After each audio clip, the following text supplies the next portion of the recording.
Question number 6 दिया है कि यदि बिंदु 1 2 4 y x 6 3 5 इस क्रम में लेने पर एक समांतर चतुर्भुज के शीर्ष हैं तो x और y के ज्ञात कीजिए। x और y का मान हमें निकालना है। तो क्वेश्चन में दिया है समांतर चतुर्भुज के शीर्ष हमें दिए हुए हैं, तो हम एक समांतर चतुर्भुज बना लेंगे। ये हो गया समांतर चतुर्भुज।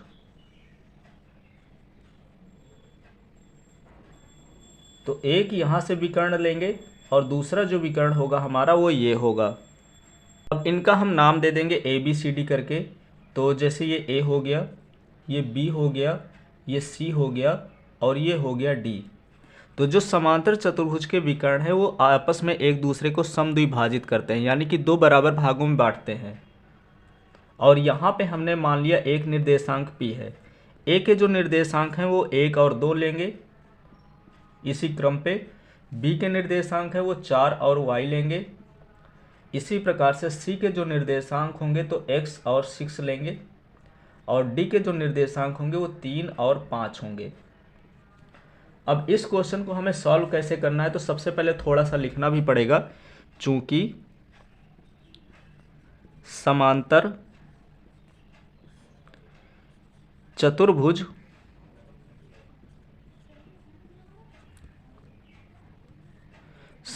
चतुर्भुज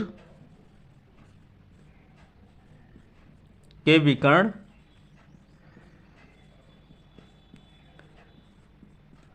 परस्पर समद्विभाजित करते हैं,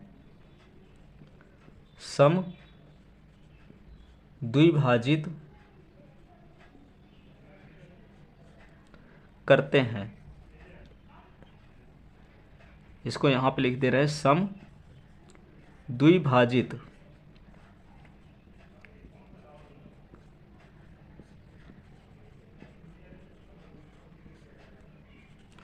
अब यहाँ पे इस क्वेश्चन को थोड़ा सा समझते हैं कि जैसे यहाँ पे लिखा हुआ है कि समद्विभाजित करते हैं, तो एक समांतर चतुर्भुज है। समांतर चतुर्भुज में क्या होता है, जो दोनों विकर्ण होते हैं, एक जैसे विकर्ण यहाँ पे BD है और दूसरा है AC, जैसे ये BD है, तो जो BD की वैल्यू होगी उतनी ही वैल्यू AC की होगी। यानी कि AC की लंबाई अगर 5 मीटर है तो BD की भी लंबाई 5 मीटर होगी।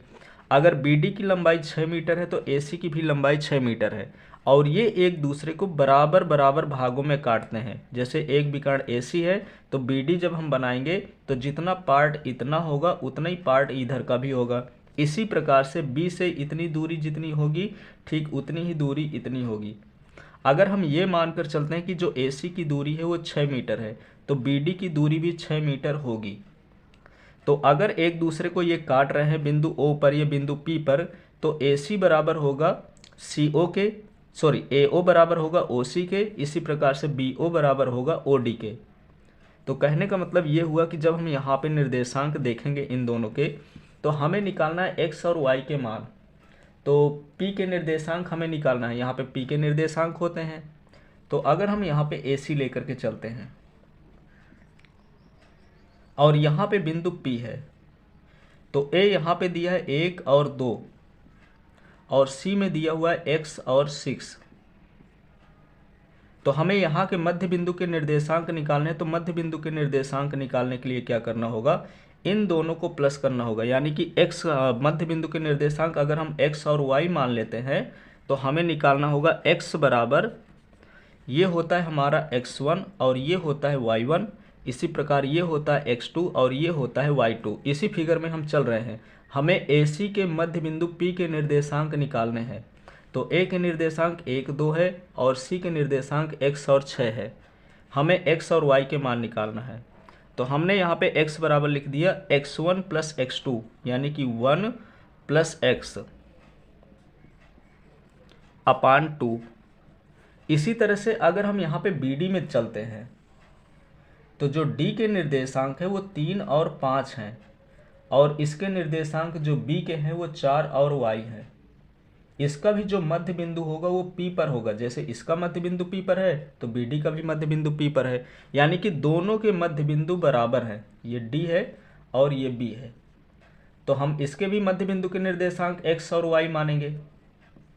तो जब हमें इसका x का मान निकालना होगा, इस x का मान निकालेंगे तो हमें x1 प्लस x2 करना होगा, यानी कि 3 प्लस 4 और उसका आधा। जैसे हमने इस पे किया है ठीक उसी तरह इस पे करना होगा। तो ये जो दोनों वैल्यू होंगी वो इक्वल होंगी, क्योंकि दोनों के विकर्ण बराबर हैं और दोनों एक दूसरे को समद्विभाजित करते हैं। तो जो x बराबर 1 प्लस एक्स अपान 2 होगा, उस पर भी दूसरे वाले में भी देखेंगे तो x बराबर 3 प्लस 4 अपान 2 होगा। तो इसको हम ऐसे भी लिख सकते हैं कि 1 अपान एक्स अपान 2, और दूसरे वाले विकर्ण की भी लंबाई जो होगी वो 3 प्लस 4 अपान 2 होगी, इस तरह से। तो अब इन दोनों को अगर हम सॉल्व करेंगे तो 2 से तो 2 यहाँ पे कट जाएगा और ये x प्लस 1 बराबर हो जाएगा 4 प्लस 3 इक्वल 7। हमें x का मान निकालना है, तो x का जो मान होगा ये प्लस 1 है, इधर आएगा सब्ट्रैक्ट होगा तो 7 में से 1 जाएगा तो बचेगा 6। बस ये हमें करना था। तो x का मान 6 आ गया। इसी तरह से हमें y वाले में भी करना होगा कि अगर हमें y का मान निकालना है तो क्या होता है, y1 प्लस y2 होता है।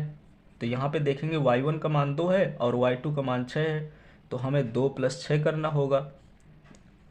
और इसी तरह से इस वाले में भी करना होगा, y1 प्लस y2 यानी कि 5 प्लस y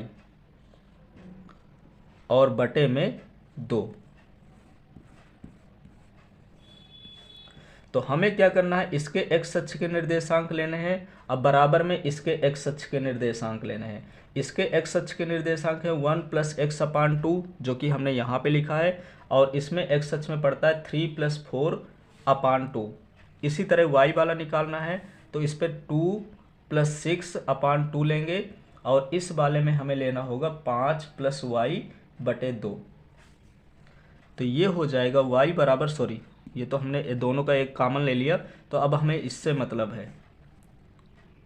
तो यहाँ पे 2 से 2 यहाँ भी कट जाएगा इसी प्रकार से, और बचेगा यहाँ पे 2 प्लस 6, 6 प्लस 2 या 2 प्लस 6 करें तो 8 आएगा, और इक्वल में है 5 प्लस वाई। ये 5 इधर आके घट जाएगा, यानी कि सब्ट्रैक्ट होगा, तो 8 में से 5 को सब्ट्रैक्ट करेंगे तो 3 आ जाएगा।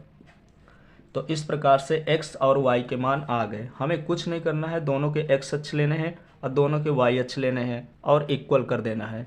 तो वहाँ से x और y के मान निकल आएंगे। तो लिखेंगे अतः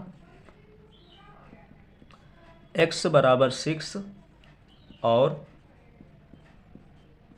y बराबर 6 है। बस यहाँ से ये क्वेश्चन कंप्लीट हो गया।